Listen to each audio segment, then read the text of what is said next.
Welcome back everybody to another drawing video. I have a bunch of different animals here and I want to talk about how the structure of animal legs affects their motion, and in particular this area here is going to be really important. Now this looks like a crazy zigzag leg. It's a lot easier to understand with color.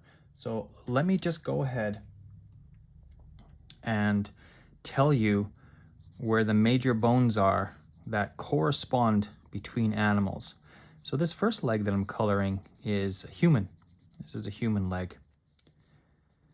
And this is the thigh bone, or the femur. And this next animal here is a bear. And that femur also here, fairly easy to recognize. So this is the hip of the human, the hip of the bear. You can see the hip bone at the very top in all of these mammals. And the femur is a single bone that comes from the hip in both cases. Over here we have a dog. This happens to be, there are many examples of each of these kinds, and so I'll tell you some of them as we go along. But you see the femur, it's a little bit shorter here. And then in this final animal, the femur is quite short compared to these other ones. And there's a reason for that. That's because these animals on this side favor power, whereas the animals on this side favor stability. And that affects everything. So you see the femur, so we have from the hip, one bone coming down. Now the femur is attached to two bones. So back to the human here, we have the tibia and the fibula. Those are the two bones coming from the femur. You also see this patella, the kneecap bone. We're just going to ignore that for the sake of this demonstration. And same thing with the bear. You have the two bones coming off. Now we're looking at legs, but I should say that it's the same thing with the arms in the human. So it's one bone, that's the humerus, followed by two bones in here, and then we get into a whole mess of bones. And we're going to see how that manifests as well. Two bones here in this dog. And in this last animal, I don't think I've said the name yet. This one happens to be a zebra, but it could be a horse or a cow or a deer. There are any number. I'm going to give you the categories as well. Just as soon as I finish coloring them in, I'll just jump to the next color. What I would like to do with this blue is point out, in particular, the heel, large bone here for the heel, and then very lightly I'm going to color in all of the bones of the ankle and foot. That's on the human. Here's the heel, large protruding bone at the back of the foot on the bear. And then we have all of these ankle and foot bones.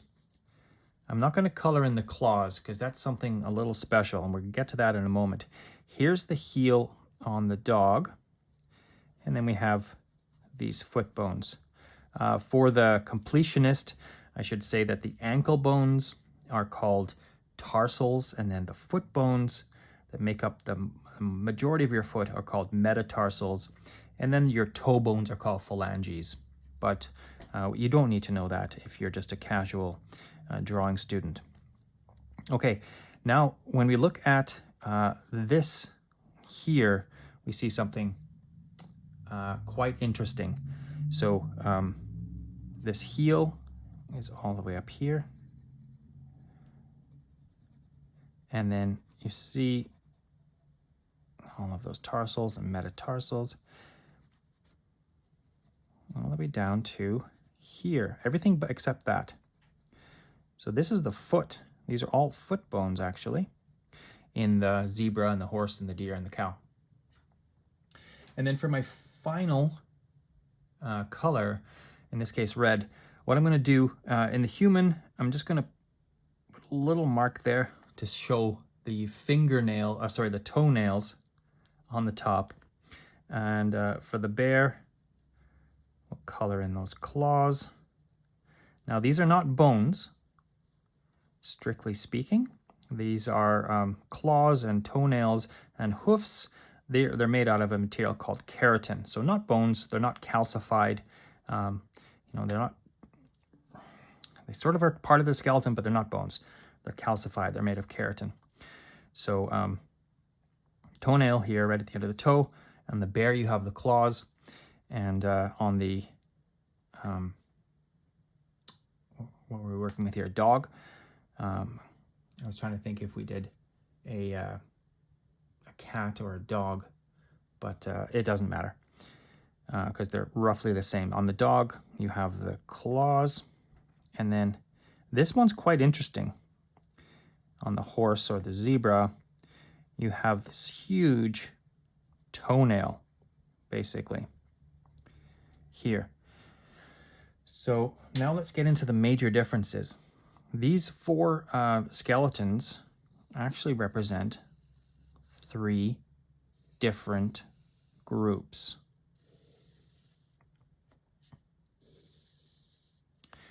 Humans are in the same group as bears and rabbits, and here I'll write them down. So this is a human, and this is a bear, but also rabbits, kangaroos. I'm really stretching here. I think kangaroos, maybe something else. Humans and bears for sure. And they walk on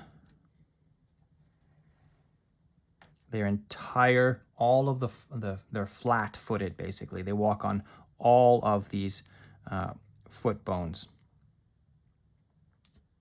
And they are called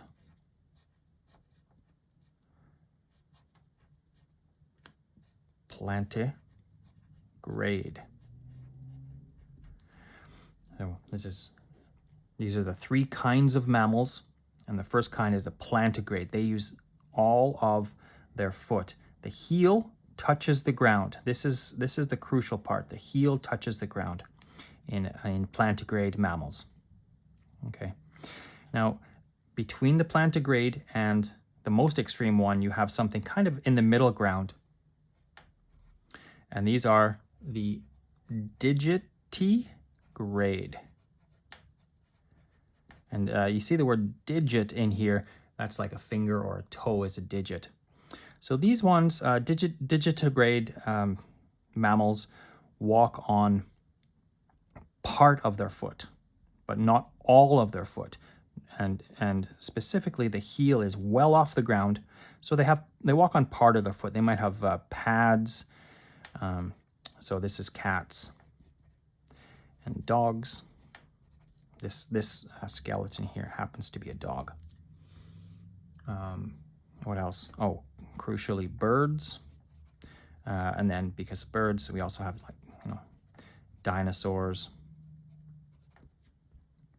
But so this is all of the foot, part of the foot, and then in these ones, so horse, also zebra, and cows. Any kind of hoofed animal, I guess. This is the really extreme version, and these are, so those kinds of animals are called ungulates, and these are Unguligrade. And Unguligrade mammals, they don't walk on any part of their foot at all. Here's the heel up here, but they don't walk on any part of their foot. They walk on their toenail, basically. So all foot, part foot, toenail. And when I say toenail, you know that I mean hoof. That's it. So when you're getting drawing your animals, really pay attention to the knee. Where's the knee? It's way up on the horses, and it's a little further down here on dogs and cats, and then in bears and humans, it's about midway from the hip to the foot. You see? So pay attention to that knee line, and then also pay attention to where the heel is. Is it on the ground, a little bit off the ground, or way up there? So that's going to be it. Plantigrade, Digitigrade, and Unguligrade. I hope I've said that right. I am no biologist. I hope you enjoyed this video. If you do, please give me a follow or subscribe to the channel, and I will see you in the next one.